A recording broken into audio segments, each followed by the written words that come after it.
Welcome back to Bryon Knows Movies. This week we're reviewing Zack Snyder's Justice League. Spoiler alert, this movie is bullshit.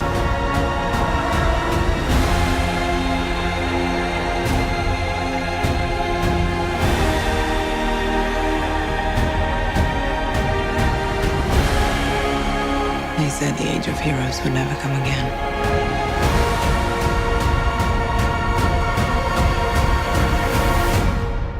It will.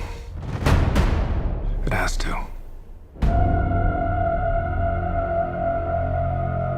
This week we're reviewing Zack Snyder's Justice League, a 4-hour spectacle that sees Batman, Superman, Wonder Woman, Aquaman, Cyborg, and The Flash face off against the forces of Darkseid, led by his evil general, Steppenwolf. This movie has a great cast. We have Ben Affleck, Gal Gadot, Ezra Miller, Jason Momoa, Ray Fisher, and Henry Cavill coming back to play the roles of the Justice League. These heroes are uniting to find these powerful cubes called Mother Boxes. When they are awakened, they allow for a portal to open to another dimension, which then allows for the invasion of the tremendously evil Darkseid. Look guys, I'm going to cut to the chase here. I do not like this movie. I did not like the one that came out in 2017, and I don't think this extended cut by Zack Snyder works that much better. First of all, this movie is 4 hours long. I find it perplexing that Zack Snyder felt like there was enough buy-in to the DCEU that he could produce a 4-hour long Justice League movie. Ben-Hur's not 4 hours. Going with the Wind is not 4 hours. Gandhi's not 4 hours. If I'm going to compare it to its contemporary competitors, none of the Avengers movies are 4 hours long. And it would be okay if there was anything in this film that warranted a 4-hour runtime. But unfortunately, there isn't. Zack Snyder's style of shooting films in slow motion makes this even more obvious. There is so much slow motion in this film, especially in the first 2 hours, that it becomes torturous. I was watching a scene as part of Cyborg's backstory where he's playing football, a fast-paced game, and the whole football scene is in slow motion. And I'm sitting there thinking the whole time, this movie is 4 hours long. The action sequences in this film seem to be pretty uninspired to me, which is a shame because I loved what Zack Snyder did with Man of Steel, which I personally believe is his best film. Also, there were some really cool sequences in Batman vs. Superman, Dawn of Justice. But when I look at this film, this doesn't gravitate to that same level of action. Also, is it really necessary that every time Wonder Woman steps on screen or she breathes towards the camera that her theme music has to play? While we're on that, why is it that every time the Amazonians are on screen for anything, you have that weird chanting singing lady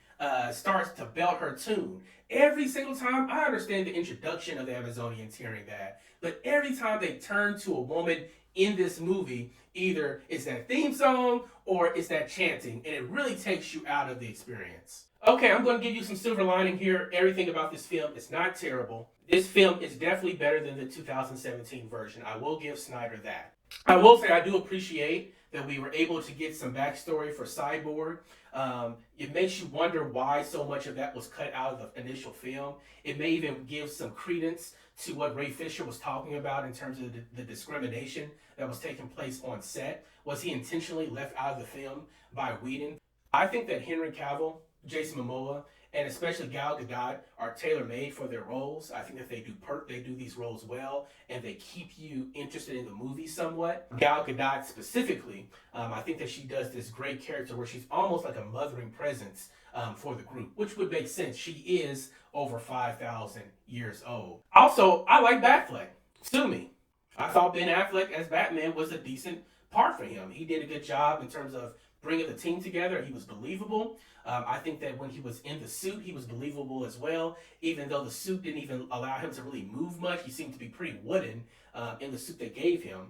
But in all, I like Batfleck. He was good in the movie. So you probably already know what my rating is between see it, stream it, or skip it. There's no way in the world I can have you spend 4 hours on this movie. This is skip it all the way. The movie is unnecessarily slow and brooding. Now, I believe that you can have a serious and gritty film without it seeming to be so lifeless. Also, the extended runtime makes all of the slow motion sequences seem like death by 1,000 cuts. Finally, the sound mixing and editing in this film, along with the musical score, makes the movie feel and seem unintentionally corny. I really don't understand what the Zack Snyder cut was supposed to achieve here. Now, it's obvious that the studio meddling really affected this film. But why shoot all of this if the studio only wanted a 2-hour film in the first place? Now, granted, the 2.5 hours that Snyder requested for the film was probably what it should have been, and that should have been what this extended cut was as well. 2.5 hours seems about right to me. You know what irritated me more than anything?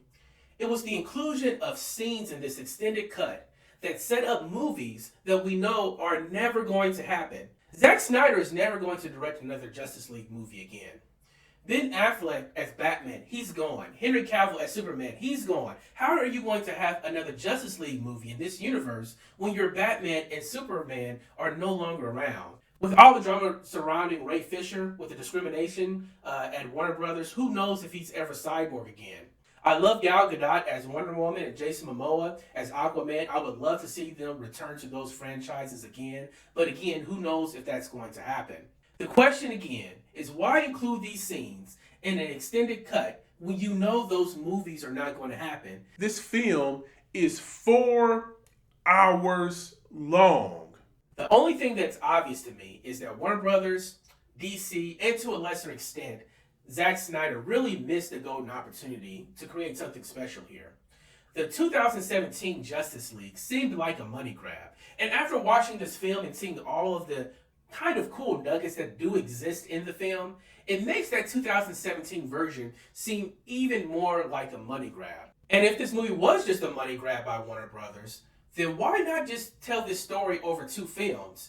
There are plenty of properties out there that have been able to do this to great success. But hey, what do I know? I'm just a guy that loves movies. Do you think I'm right about Zack Snyder's Justice League, or am I being a bit too harsh? Please let me know in the comments below. Also, please remember, as always, to like, share, and subscribe to this channel. Thank you, thank you, thank you, and I'll see you at the theaters next week.